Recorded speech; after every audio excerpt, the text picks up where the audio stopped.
waka hesu dieta ma buwata uji dua tawla dieta he ki chong ki chaila dieta be no zu elatin no po be no zu dua tang chuta lulu big MP headquarters mata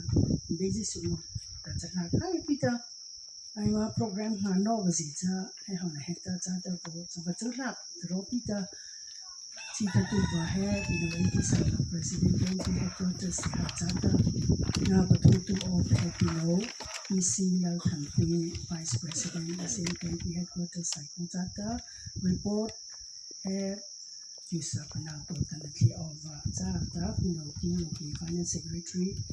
SMP Headquarters Sihanata had technical report Arai Lacha Shetuba Kichomata C of Mitzwa Work Supervisor EEMADC Sihatota Nakiba Sahita Bazivata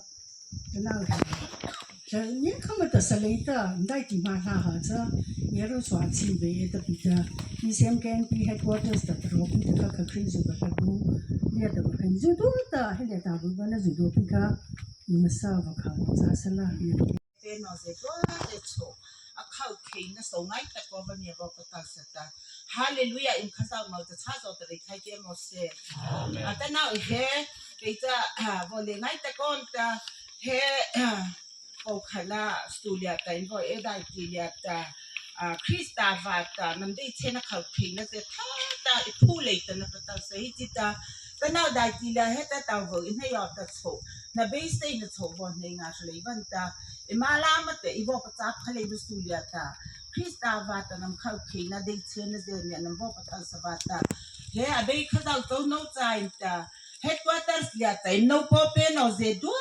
program for swapping out to the dot only at Sota. Lena Bisa have me say. It's all in the corner. A baby has to Tolatari of a vocal conta.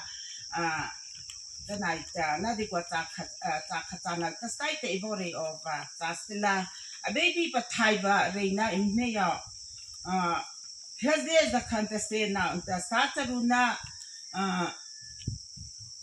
Sana Nanta Satona behavior rate over Sastilla. Then now Natata, Impacata, Panina Bita, Impalata, Lascapata. Then now Natata, how pieces Eliata. A babyta, Amtata, Mauro Nangai, Tapazeto, Paeta, Taeta. A babyta, Mauro Nangai, Tapazemia, Topata, Imali, Aitako, Hallelujah, Bema, Ritaidemos. Heliata, Evore Hay of Zastella Dania Yataka, Zeta, Evore of Zastella Dania, Bausho, Lena, Zatona beat the Hayvore Hay of Zastella. Zeto Zasta Opposita, Ava Kaipa Hota Kaioita, says the Lupis, Yanalata, Pahesa Tupazita, Osti Hota Taz, Dotam Kaio Helata Saka, Ivore Hay of Zastella, and that is the Parapo, Shostilla. I fellow roulette start totally of Kata Kagna, Ivone Nevata Romans in how the Polita Puva. Bao Shona Tarhole Pangona Mau Papatati Ale Chipa Toke to was a Pisania Godia Tapa Rapahona Kata. Amen. Hallelujah, amen. Matsaling ay takona tanaw im kaza but so no time game ya patatupa. Please ever no peze bepa. Pero nangai takote mi apa dua cita. Tati pamoko kitu ze pitanya kodia. Hallelujah imisonerize mavata. Tati pa tazorana tati pa. Batara tati pa. Hallelujah.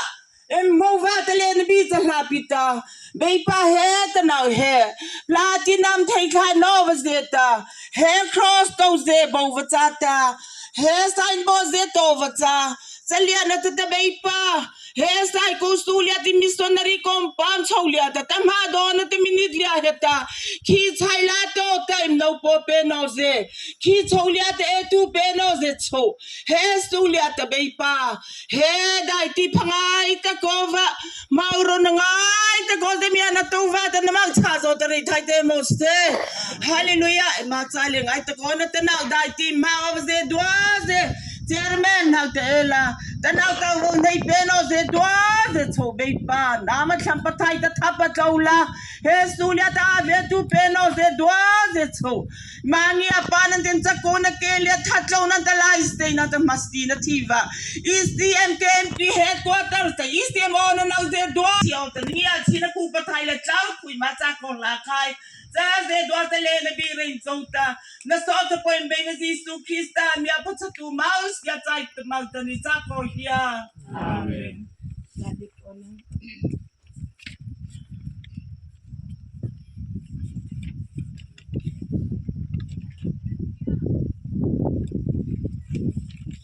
Vice President Mata report na kiya ako si kita Pinauti Secretary Isenken Quarters ha natana hetama ma President elect changa cha tamilahana President au cha ta chu kai bo ri pa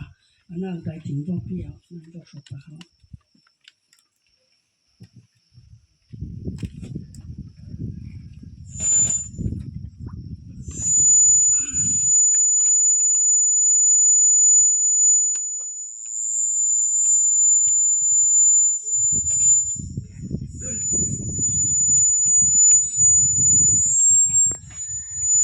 Hediata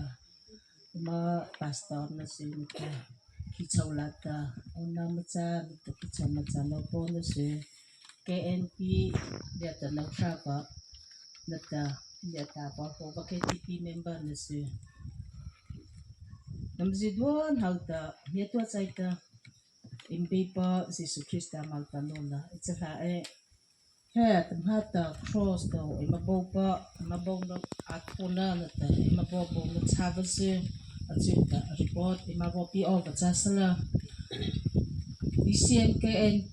aduana kosisrin ta ko pongona platinum jubilee kosanang sinang ko charungka imabot lo over votan hita kosanang sinang ko khavalian khata sa committee na vase patuwata ma la patrovata sa na itinang ta ona na lauta ma si volopita sa nga lauta he atamata ima missionary no chai pa pino Fredino Reverend VL Mark he ko sa na ta hichari ton khata pasanda se avolata ara kong hau pauliata aduavata aduavata vo unhan dai kian kata palo ruvaliata cha marara nozi duata platinum subili he manya to kita visi sa ko si mo de kita anau de ko cha anau kata si mo cha de ma botan dai kiata ko sa na sinang ta ko tho dai kian kata isian ke he to ta platinum subili manya ko to kiti ba acha ha ba chota na ko to kiri ha ba acha chota na bata marapa Malkova seta sa kovata sa pasaiba wajata cha kolilo ta sana sina to ko thopa November na for he tholian khata romna narala manya vosi saya cha dai tilian chata Marano si tua templo si pasata apei tapita zubili mene akoto te kole kete kole vaka impalo si avo ungai te ka chandang te templo rulia ta avo unha hanauta kosana sinan ko pangaupa pakhepi vo pa reina ICM local church bazaria ta dai tilian kata anau nata missionary no nasu athila no bata cross to he ama mission complex liat la heta bo cha mo se ta bata longa sa bata bo patluta cha avo patlu le khon chata he so he ke hota ma ta bata cha na patu palwa na vo inauta no member si dua te helia he ku patasho ba si ngo kha kham van chata branch ta ya ta no no si te na sa dua ma phan ra kha chau ta thu pa khivata he cross to he bo van na cha e ta ba kha report I wo pi pa va wo cha sala cha dai ti lian chata wo si ta mia to lian ta cha ma no Freddy no kha implo rulia ta na cha no chai ta ya wo pa ha sai wa wo chan wa ta implo ya kha ta wo yu chai ta ro ta he abo me save malana avo si ova avo chan he ta de ko cha no sha na zu ta wo pa chai ta marara ta thati pha imavo do na ta amya to chai la ta mami sonari ke cha mama la ta wo re kholi vo na ta no vai li ma no kha marava no se cha ta thati pha khasa bi mania achal hei kho na ta hey imalo thi no wata pachuna phapa potang ti lia ta mania vo pi wata marava no se mania vo chi ta phanai se anya ngai ta ko wata adai ti no chai pa he marara le lo lia ta in heta vo pa bu wata dai ti si vo pa chata cha le khon cha ta pa na na ta pi no vai KNP Krise pa no pe pa do ovata anal he ma mania la watu chai pa na ta khadai ti lia ta no sha pa mania chaw ta ko ta ti lia ta pasal pa kana mania pi tu chai pa kha wo cha ta cha dei chuma cha le wata apa ha athina to na ta in khata sola ta no sha pa so a vo tu chai pa cha wata amma no wada sin ta pasal pa kana sin kha no na sin lia ta wo pi tu chai pa wo cha anal kha marara lia ta hem le lo lia chengi heta mlia wa pa buwata marava no si hota pasal pa no wa cha pelusha apa thau na ta reverend vle ma pino Freddy no he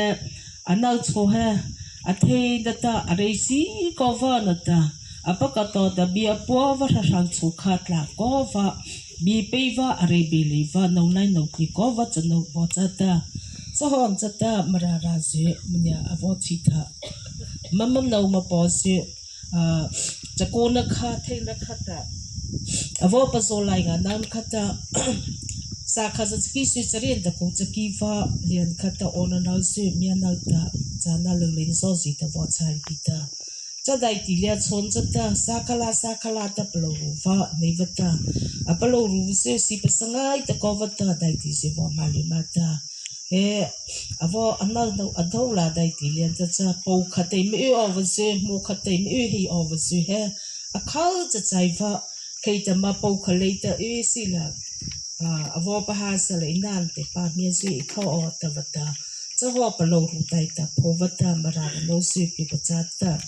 thapa sangai ta ko vata adai ti avo ma ti kha vo cha ta cha dei cha le vata ko sa kha za ta ki su charin ta ko sri the tota sucherin ta ko charili ka lian kata KNP su liata president chavata chakona ra kha mania worshevata ma former president wachapata so zidwa su pachavata anang alata hello bo liata mausi ta vo pachita vo sala overka manosha na su khatemplo si avo eti kholevata he ama mano pino vaili mano se pino vaili no se pino vaili se he ke mo marava no se chata cha imlo so mi se pa na ta imamiti le opa impati palo rulia ta changa tha ha opa amchawa ta he amami son compound ya chengeng heta cross to he lai pampi kai ta bowacha sala ta wakha ri ru na to wacha ta chawata he ta na ta lobo hota na ta ko khalalia ta cha amau manya vosi sai khai reisala ama nauta imalu na bi reina marava no se KNP se ta amcholia ta imalu kona na ta amau athila na sa ta he cross to he bovana cha e ta vakha implo rulia ta vo u ovata vo report pa vo cha to le khon cha ta he lobo bo no va suzu he vo pa cha pita November now chariva ko sanan sinan ko pongodai tilian khata Reverend Elma nata sona se asohia vata Emma vice president se Emma treasurer se ta zupita amau chota am sauna zun ta lu thai ngai ta cover na ta pasai cover ta he su ala lu cover ta super cover lian heta mania vo pasai ta am na ta sote pro ru mai sei ta lim pita he marava no su ta cha mo mai te mu ku pathanga su ei ma no sha pe no pa thau se mania vo si sai sei sala am na ta lu na bi pro ru mai sei ta revata i ma the nga la ina ta vakha he cha employer ta thi thai ko le over pa cha va ta bo van cha ta vakha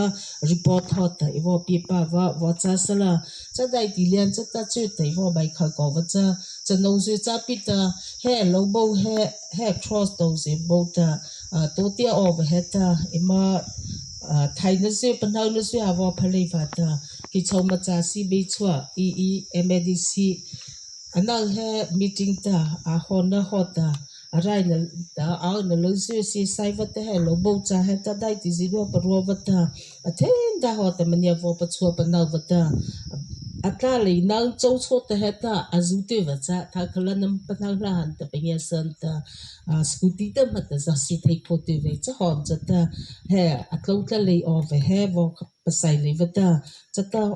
tapi mania vo phia va ta anal cho na ta emano sha na si cho te ma khal ko va cha platinum jubilee kha pa khipi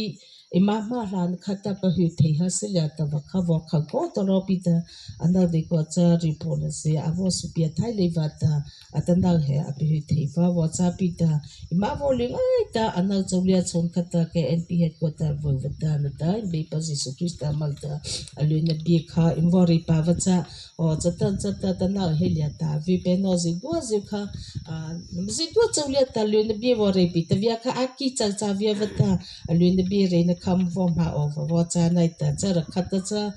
ki cha le ko chau ta report e mo vo bo na cha va zi na ta mo vo bo da zi report e vo pi thei va cha sala chairman cha le ko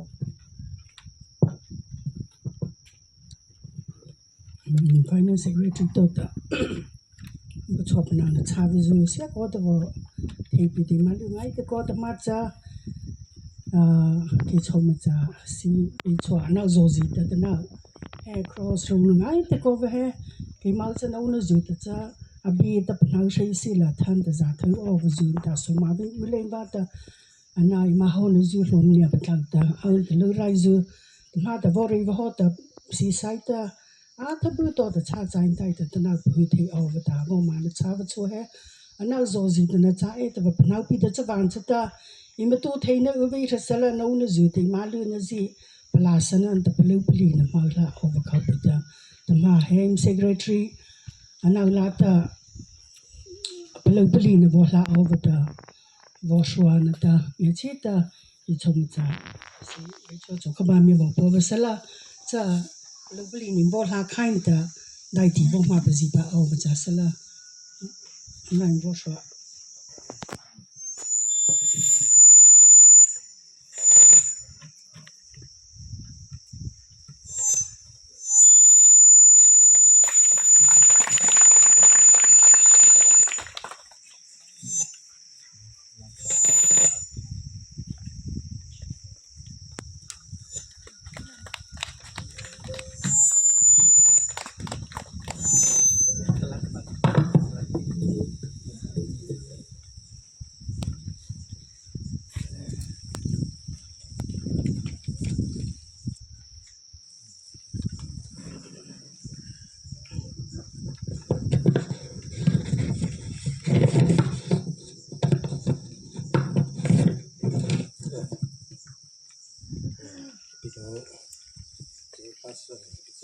sa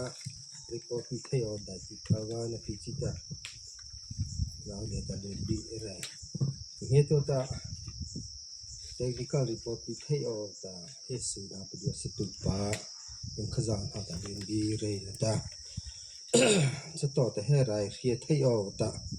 e si hala tha ti cha tu re le kon ta e su le su a la ban ta em tlo kia le na su cha ba ta rai he no he khi ta ma cha o a hi jin ma cha yo khi ta ma ata ko na ta he li ta KNP chi tu na je cycle KNP na je cha to ta he a he ra nei tu wa te di na chau kha je hakta len bi ren ta pino golden non ta golden po ni over pe mon dai ti mai le ta pati mi pi ta am hak so len bi ren ta he Lawrenceville County President na ta chok khan hak so ta len bi ren ta ma mystery na je khata le mam e o am ta nga nang ta am au le ta le ga sa ta bo pe sei ta ra khi tu na chokha am chau le ta ama le ji tha ta na chang ta ma ta le bi em be ji si ta ma ta go re to ta pe apa chang ta ta technical report he la go pin ta he ra khi o he ta material chale lo ta material em chale ne he azu do ta noi khan ta the charin ta sa charu ma heta material chalei bita rai khi o heta group sa pali la ta rai he ria he structure je do he KTP KTP Lawrenceville psycho KTP psycho ta athon to ta he rai he structure rai je do he bo ria ta amaurai amhria khain ta railing to overta je sahawa priya sahi bagda amauta tu thailei chi jata railing to overta tuwa Kennedy se haliata steel workshop anhaiga announce ta hria la jeta he railing he nge tu waita railing am tunma he ajido ta thwepali jata he KTP ta rai amhria ma he thepali charata arai hian ma je duali heta clay style he tile wall tile am to heavy ga mystery to mia hiavata he arai hian je du ma he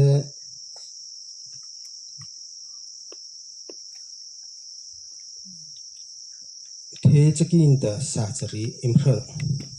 chato ta motor ta mara heina mau phu ta motor aphur ma he the khan ta sa charu thakita chato ta material ma he the kha noi khan the charin sa charu aje do ta he rai khi o heta noi thau ta na em patlo e to kha em technical report cha sala he le ta mi abu tu no he Mali ngai ta ko technical report se ko bo na klipita Jaulah lihat malu mesti nama mujudwa ta KNP headquarters na kababo pol ta mobile lihat kata kopi kha osal ta ka kamal pita mujudwa ting thai ba cha ting mujudwa ta bai mse to usa ma lai ti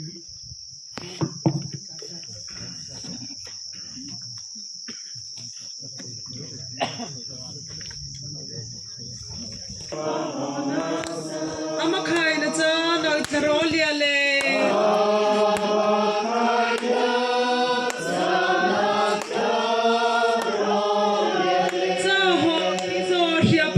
si sayo pi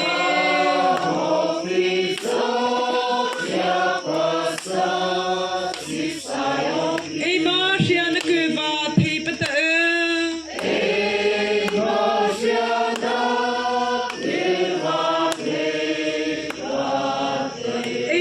na ku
Siba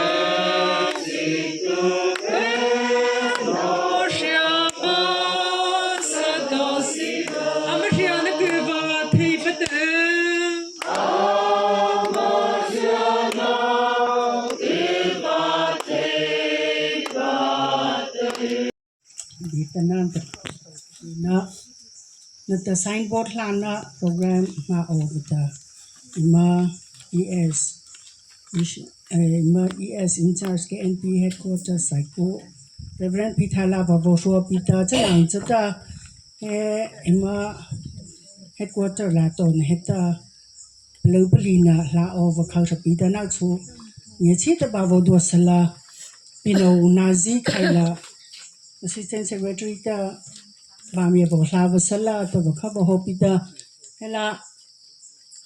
secretary ta bo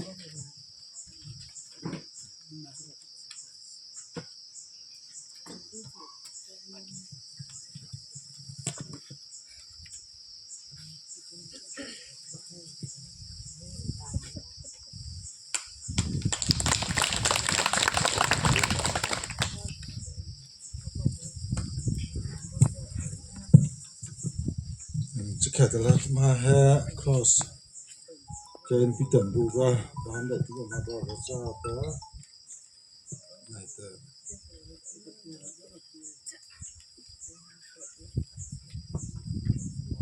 ya ta tim ko ma raja sala bahona kalabon hetu pita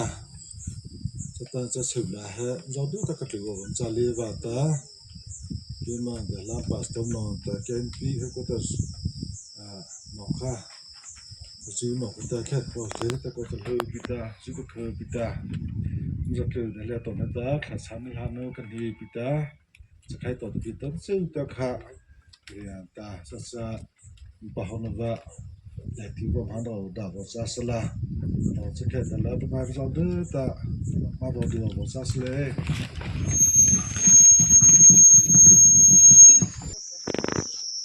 Tamaha Psycho Lorraineville Mission Compound ma missionary no ma mission compound leta ECM KNP headquarters ta ma missionary no na tam lipinu no ma raja tam he performer ta ma pina ma he hanava su chanava ta ma pini su chanava ma raja pija ta kha ma the lan of ta he cross he in Jesus Christ ta miruna na ta hu mai ko ta Christ ta mangya pana ina mo sa thina ta pon ta sos popan tha thai pa mi ta pa ha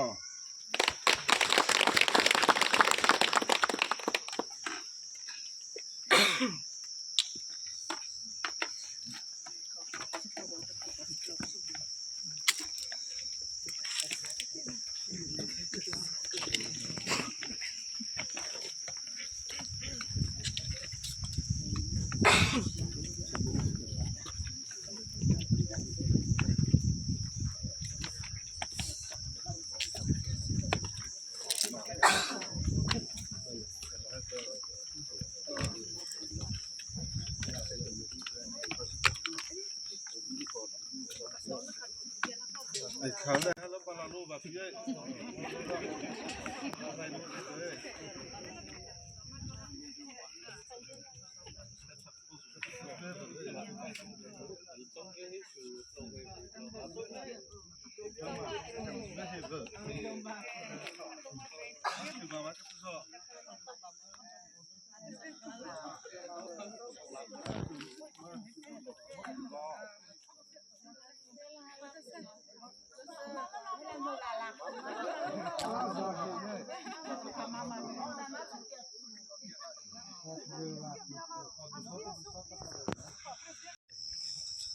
Jika dalam kelasanan di sini,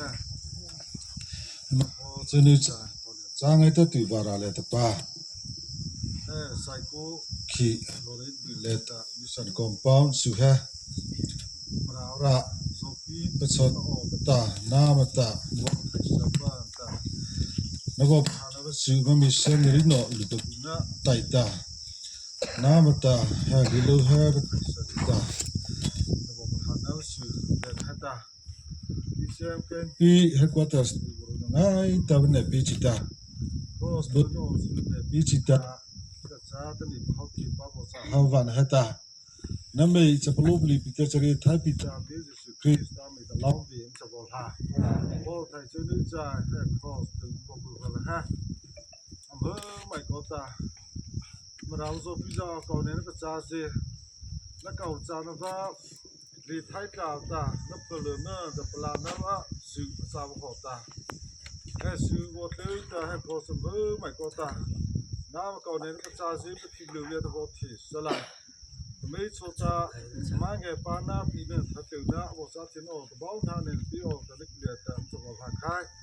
ถึงนั้นว่าปลุกปีนึงว่าน้ำเป็นสิ่งเดิมแล้วว่าตีใครเห็นละนี่ไงเชนะชิคานานี่ไงเชนะเกาจานานี่ไงเชนะปัจจุบันแต่ปัจจุบันนั้นจ้ะสิบวันเลยไม่ก็แต่ครอสสิบวันเพิ่มเหตุอันวันที่กลาทิ้งออกแต่บ้านท่านปีออกแต่ไม่คุยแต่จะมาประมูลซะตัวตลาด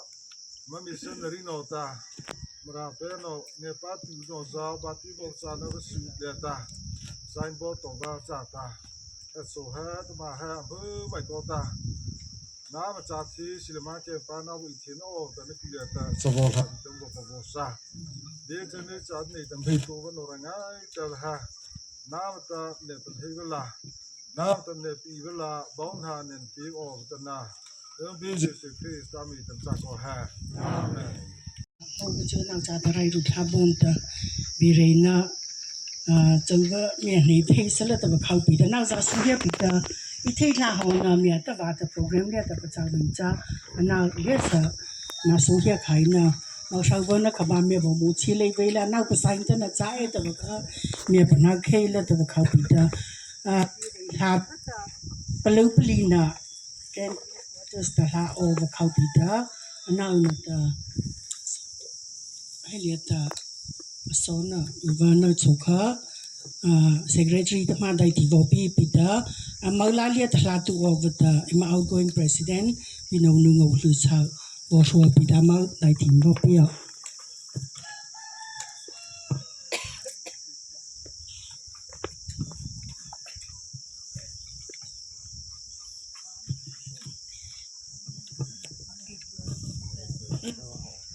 ตนาอิบา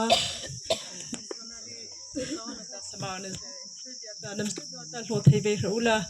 ทาคาอิมเรเลียตามีบอลโลอิจิตาจาเลงไอตะกอปิตาKNPZ เฮตานามาเลียตาเลนบีมเรนาวเซนตามารานาวเซเฮตาอิมจะประสงไอตนาตะปาอิมพลาสนอวัตเซเกอิมจะประสงไอตะกอนาตะปาพลาสนอปตาอิมาพลาตินัมจูบิลิชาสเฮอามาโนวาเจนหักตะบอทาโอปาคาบิตาตัมหาเฮอาเอเทเวนะคามมาเจวอปิตาจตานะจะเนี่ยชีตาเบียนัมบอลลาวอวจาสลาจ้าหาตาอิมาปูปานหักตาพอลานาบอนให้ตัวปิตาปิโนลุงองลุชา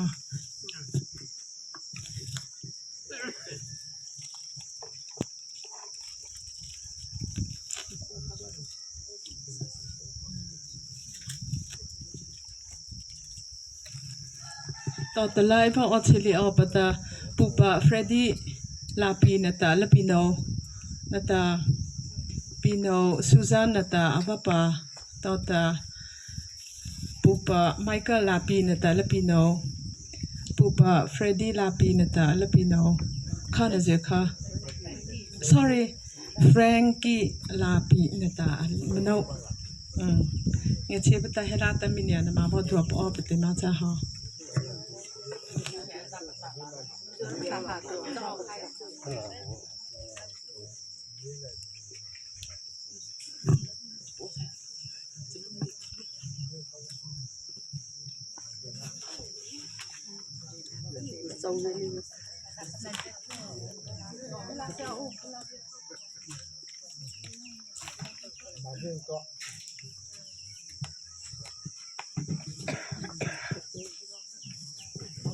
ให้รักให้โอ้ มามิสนะน้ำมันเอามาปอจิตาตาสะดุดที่น่ะอมวันให้ไปเจอเนี่ยป้าน้ำมันทอดตามราราจาตาอมาว่าสะดุดที่น่ะเจอตัวตุปะน้ำมันจ้าออกข้าเคยนานไปไปสิสุคริสต์ตามาตาจะพาปิตาน้ำมันชามาออกปเลียตาอเบปาเบนหาสปันตาชาปเลียตาน้ำมันตาออกปตาข้าเคยนาอิมาจะหาปาจ้าอันโน้นเหมาเวทเทมา Panama ka nam nau na vợ ta giúp ta bố eh vào đông hạt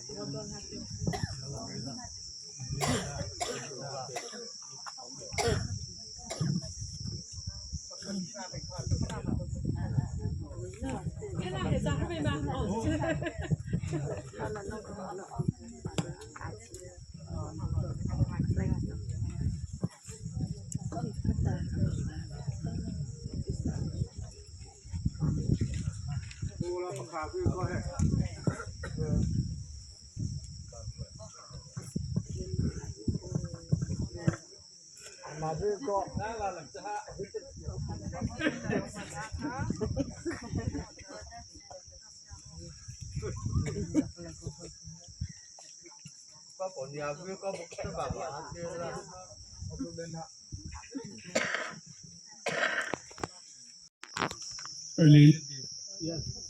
Nam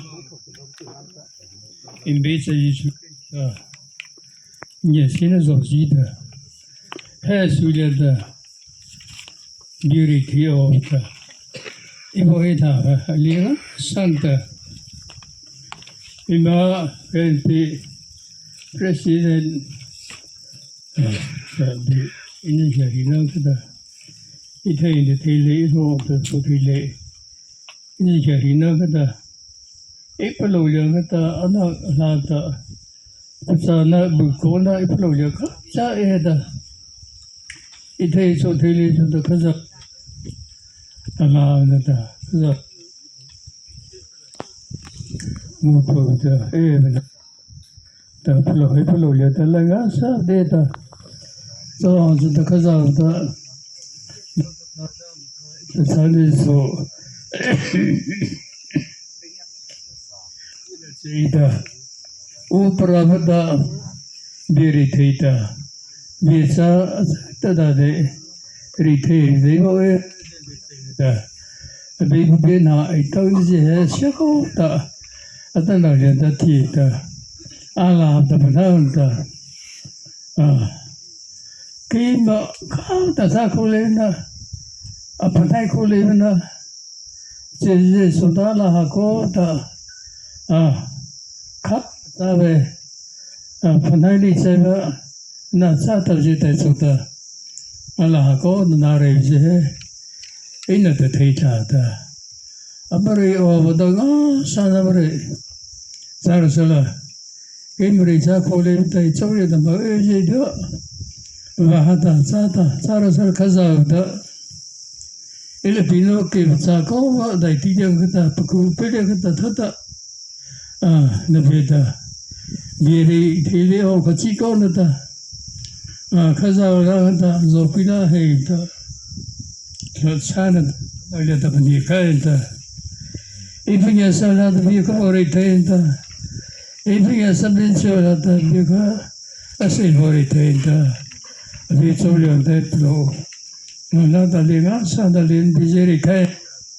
beri otoka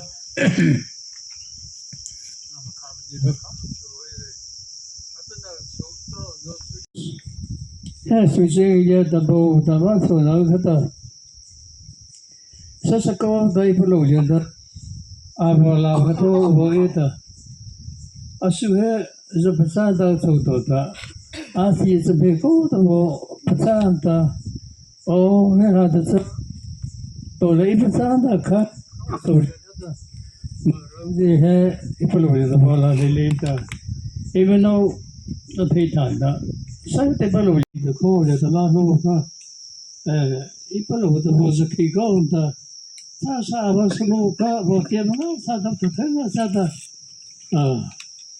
Tunise, Kioma, a hundred days later. Religion the Tohian the other Siva. Ama Pukesi, Tamasati, Tata. Cause the Patanta, Atanalta, campaigns, don't have on Santa. Kazaka, Amapunanta, Ameritananta, Karam, Salin, the Kazakam was later. The Sidia, that the Bochi, the Mata, Coachated the Tay, Hitta, Amatopan. Ala ko the idiomata kakata likhain the ipolo so tata 那不算是的，真的，他收着的给，一之后的，他不咋可能呢，一站做不那可能，然后里的那里的，俺们都走人那里啊，啥的，都得了，看见的那我提起来是，俺不路路还是，俺不路里的嘛，有看我那不啥子还，看啥个都给不得，很厉害的。俺们都给啥的，那拉在地上不啥的，等到在地上不嘿，个啥的，俺不老路家的，我们那的啥啊，给不老不啥，那给啥的，俺们那那的，missionary是给俺不啥弄的，俺们苦受的毛爱个，俺们那啥，俺们那咱们那的，俺们那咱们那受这啥路家的，俺们别跑来的，咱们那个。जे हवा तो पता कि जाता खाजे खा के अब के बचा है के हो तो ली हो तो के बचाना दंगा शर्म नहीं है पर लोग तो बोला था खा देखेगा सारा था बहुत लोग ली था पर लोग वो कौन तो बचाना था ये पाने नहीं ये पाना तो कौन मिसे था अब साथे जाता सजे जाता तो क्रॉस जाता इमाम तो मुक्ते ना一般老如果也发他的歌在阿拉伯就是不开的，看谁看，阿包的阿鲁亚萨啊摩利的也是了，啊也把那么过的，那么不开的这 cross 都的，到底是参带的，那不了是阿拉开着的，给那不咱们这家过来的，啊那么是那的，那不了不理台的都还 cross तो मुंह तो नहीं वाक़ा ही था नंबर एक है फिर सर से फेसबुक बेचे नंबर तीसरा वो नंबर सौ फेसबुक बेचे ये मना तो के जाना पुलिस से तो नंबर छोड़े तो भी तो ये वो बता तो नंबर पुलिस था ऐसा या किंगो तो खला वो चीज़ तो कैसा है अपना भी ये था साखा वो एक प्रोग्राम स्कॉट ऐसा लाता था ऑफिशियल पेंशन है अनाक ना हो काकोता अबेता का ऐसा सोना अच्छी तरह देखता लालेता तो खुद चाहता आता लेसा हम फिर लेसा तो तमाम के खाता होता है इता अब रे कले वो तथा नाली साइता आता लागता चाहता कजिया में कई पदी साइब नाम होगा ऐसा तेरा तो दबेदा कई लग नाम होगा कोता नाम तो नाम को जे जाना था तारवे से तीरे ना रोज़ला नाम न तो खाऊंगा इतना कौन तो था ina pamposo di sata prima sata le hiera data na razza da io e non to la cosa da voto qua lavo pantabile nata kata amo succede come sata da ende die ho sa le come sata atanda to heta ko mo je ka ato ko khole ta ke ne ta khanga sanata ये सारी जगह बोकता दावम हो जे किसा सा असो तो नता कई दे बोकता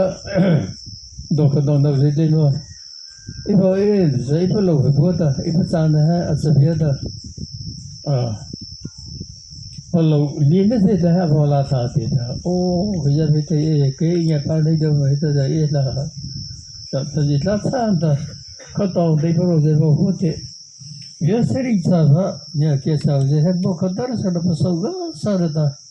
तो चिता तो से बोकदा दे रोजे के दे चाहता था रोजे तो ना है फोटे दे दे सा सला अमा तो बहुत बेसिला अमा छोटा इन्ना ने रोदा इला ले दा चीज है कि वो होता ले को ने का फेदा जैसे सोनिया सब संयोग तो देखो सा ये पाना था जरा खत था ये है ये दा नौली दा Stari Popiati, the Sarakata, Ilirina, Ilin Hota, Fadapi, Willie Sarina Sai, Veta, Himiri, Soldier, the Bena Isala, no, the Jedu, Mera Nupsi, no, Janata, Bena, who get them 30 mile, the Vitosa, Numpanao, Heta, Abaco, Tapanao. Nama Taina, the Tailin Zakazan, Kujate, Atak Haita, Anaglan the Mota, Pania Kaita, the Nancy Matita, Nama Payasale, Bidnum to communicate, so the Manasi Yolimata, and your father Zakota. It's only they say, it's only I say, it's a Sasala.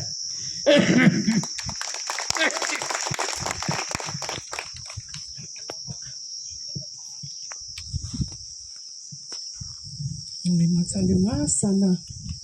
kana yana bo fu privata in program sumia patlanta he sulia yana o tu la le khota bi tanan ta bu na sumia o chi ti masalunga sa be tanam so rau pasina bu na patlan bu na so chi pi ma over da la khan chi bo cha khaina ta ka bori bai chi kha ba ta the matza program pazivla ta bo se bi the betu pastor Reverend Azalbirona Tabitana Miavota Analalia the Pelupina headquarters Maltaka over the Pino Nube Kaba of Wanata Ita Katava Pazipa over Tasala.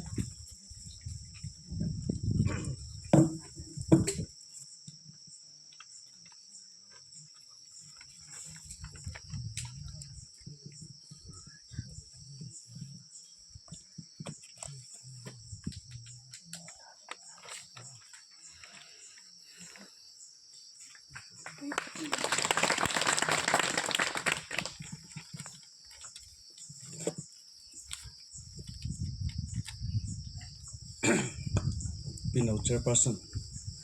nata he papu nata hele tekela pa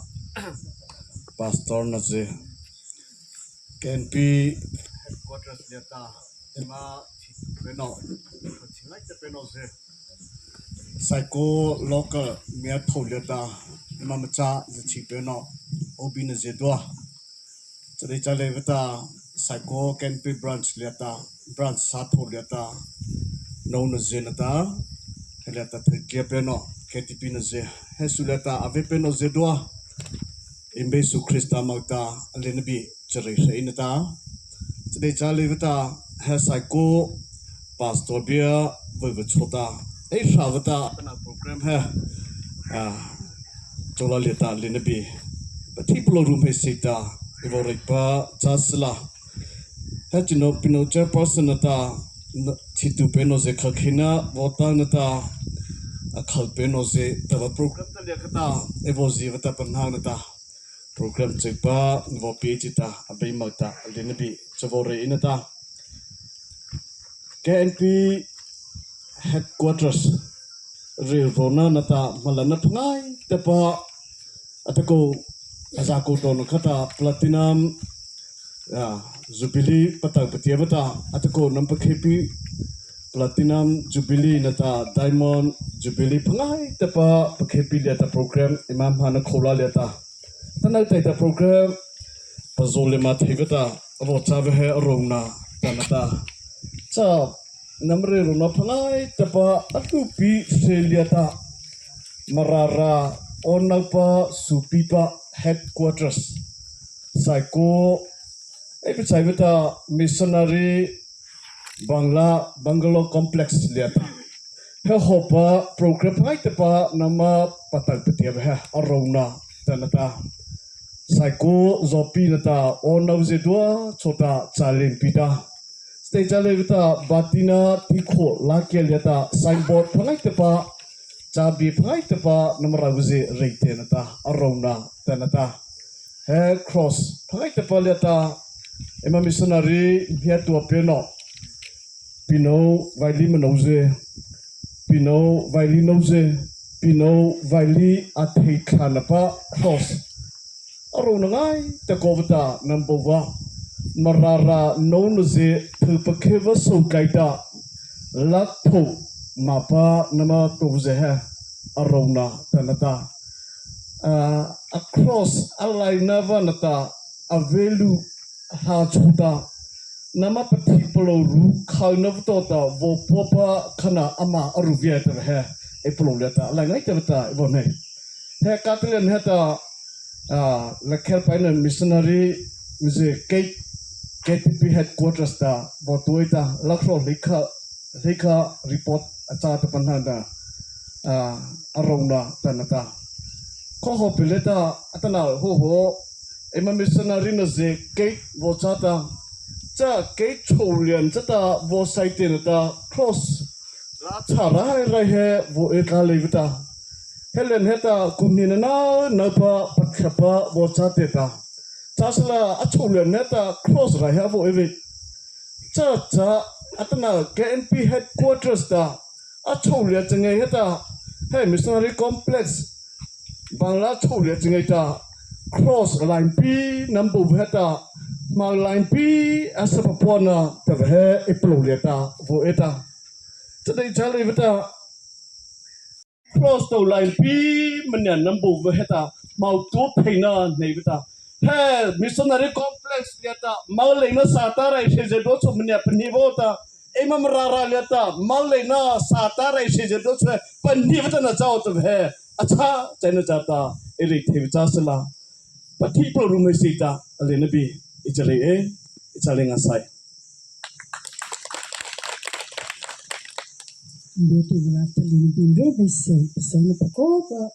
itana zubita patama he mausau he dia no potana dai ti perwata wa veno zu julieta ditana di ovni khauta va zu uta chaketa dai ti maba pu ov chasala Amala lia ta dai tin cho pia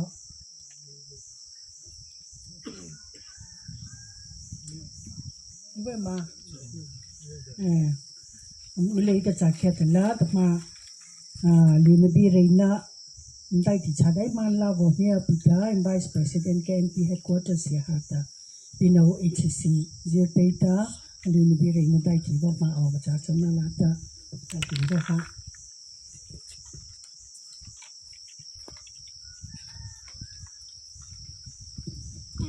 No chairman Chalipa etana cross to bona na ta signboard pa hina dai ta ngai te ko pa imam ma thi ko ba ya li a singai ko ta panang ta alena bi imri to chai wa o walia ta wa re khangai te ko pa cha imano violin no ta violin po violin no ta violin po epino violina no wa he papu freddy po mania salata am chaula liata me to ta alena bi wari khangai te ko he cross to bo of heta za ko november na chari khata papu ta so na je so ya o ta sipita he cross to imbo na heta na ja ve thi ko re sela pupa fredita he sulam ya ve khita asu of je mania wa ma khita he su ambo pasai de he aro na ta ngai te ko pita atana ta cross to imbo na su he amal presana na ta pasai ngai te ko vata miam pivata he cross to ya wo thi vacha vata ama chaula liata ECM KNP headquarters makta alena bi evare asana na liata cross to bo of heta thiapota finance secretary ema chairman se tam vore hokta no na je khama thai pan thei lem pita to thei na ni che ngai to ko chanang chata khi chawmacha si beichwa EEMADC anal he estimate je mania to pata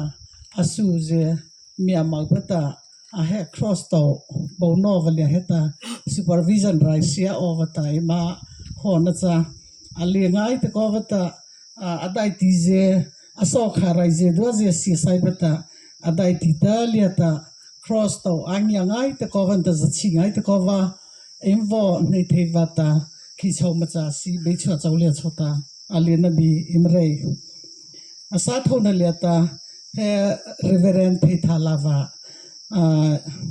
ES mission in charge KNP headquarters chawleta alena bi vore hipita he cross to imbo no vele chota kha kha vatlema anak tota no na je ima phal ko te vata mai malada no vaje achai chi hia ba na ta across is the opposite so he anal advice na relata si thei pita so ho chata cha dei cha le mia pathum to khiwan ta mia ma khiwa dei cha le vata atana he cross to anyangai te ko vanta amara raza ta mangiat la changai te ko pa nata batina la le ta signboard ema to vaje mania aphe thei vata MES chole chota KNP headquarters mata alena bi ivoresa asapli leta Reverend Elmark Lorenville Psycho head Papu Freddy Potter atana athele na chota ipino nata ano nata amano ze athi thana lobo imto valiata chile ko na chota he suliata pasuna bizereta ema phuleva alena bize mania lata ben haron ngai te ko pamia opa va chota papu chauliata lena bi re ke ECM KNP headquarters moita lena bi renta papu watla pare me asapongona liata he Reverend Azet Berako em program liata bena wana thachana ne yo ta KNP te ma ohova dai ti liata mania nei thei po va chota Reverend Azet Berako ES in charge social mission and development ECMK headquarters site bo chaulia tak ECMK headquarters maita lena bi waresa asacharuna liata sa khana liata ECM headquarters se hata he cross to bona na ta signboard sei pa se pasi pathayo avata keimau se hata ta azu thelen pita helia ta psycho branch sathau peno Lorraineville nata psycho local nata LMC psycho je chaulia ta KNP je chaulia ta mo phona china wa nam imcha phanthi wa je palangai ta ko wa nata tia mangai ta ko wa ta thathangai ta ko wa ta no na je nam bo tha bon ta nam dai ti wa ta tlarai nam wo sia te wa ta nama branch satho lia ta ECM KNP headquarters mata ale na bi imchari se cha dei cha levata sana na liata atana ta refreshment chapana of the KNP branch Lorraineville je am chaulia ta mu phona pipita hetana program le je chota am mia mo thei vam vo ele ve chota a chawla lamang na lakha am be havata avo po thei le jam chan ta priya santa nam chawla liata KNP headquarters bua babu le vata mu phonin chapi va je nam vo patlo thei va ta nam chawla liat ECM KNP headquarters ma ta len bi evor reisa asa thona liata tanda he lombo pachwa panda of heta marara ECM KNP no na je em thei na che je athu pkhe pata he lombo he ba pachwa panda cha ta thia po technical report im na thivlia ka talak thau im so ta ka cha ta chake lia chata he psycho local church ta bona mania pita am chawla lia heta ECM KNP headquarters ta len bi rei bi se pita atana ta cross to anya ngai ta ko pa imbo phe lia ta amal khi ta ku am wa thla wa chheta am chawla lia ta len bi inwor hai ra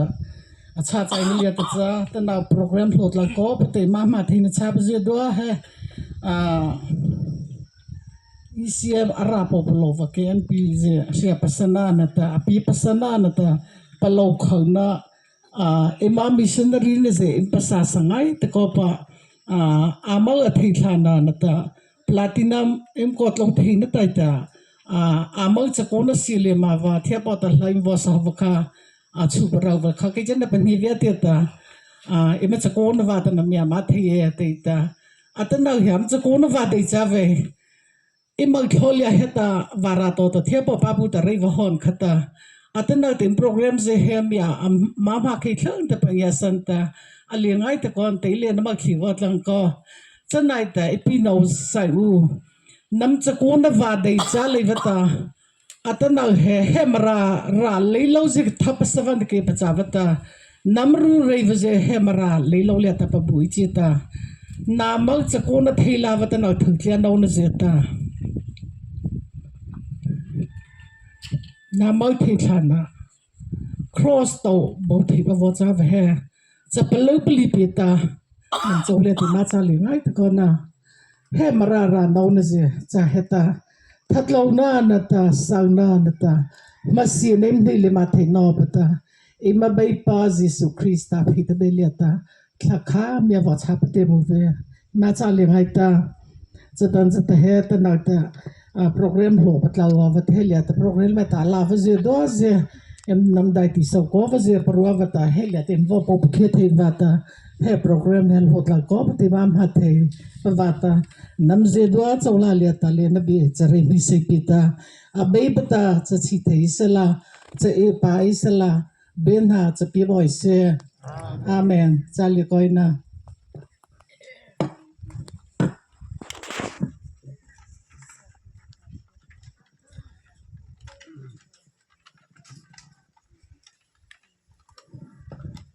ก็ปีละสนะว่าตัวเปรย์ปีเต็มสุดว่าตัวดวงมันตาว่าในปีเตะให้ขี้เขาแบบนั้นว่าอันนั้นบัวจังเลยจ้ะมันเขาว่าละแต่บุคคลละปีลุตามันสุดว่าตัวดวงมันตาว่าสาวว่าจ้ะ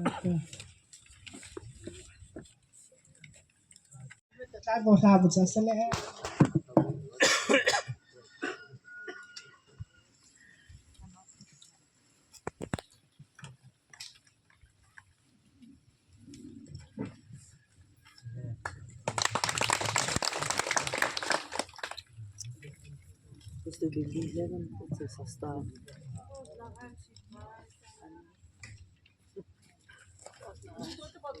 in here ba so cha le ta na cha ne le so ta a pha be le pa be Yesu Christa thina da thu hina cha zo thang na ro ma ko pa ke cha na ba ta missionary ro ma pa Lorraine ta a chou kha mania bo to ba ta cha zo thang na mania pi pu pa kha pa Ono pa kuzikar ko ro victory ta mania watchi ta krize pnope ko sisrin ta ko pango mania watchi tu pa khazau cha atama ta cha zota ama ri thai ta imose KNP headquarters platinum jubilee athai thar cha ta ima missionary chano uri phawase athai thano bata cross to Rungai kopa ombo bubiliata he abu tu peno KNP headquarters nata KNP nozidwa nata because of kinara ati to tong ma sala benhanta ba phanata KNP he khaza to ba dai le ma mo se he cross to wa mozidwa liata pachachana apno bi le se pachachana wa panai sala he su he Maulivzita imbisu Krista mabotina chasala apalaivzu Krista mawata ambonono chasala Krista mawata amnoze amarunana ko bochamose atama he pokazau ki pachanase asos point bisu Krista yetsinanta thapop thaipa akona chithan khalchingai de bacha mamobi ki chazinata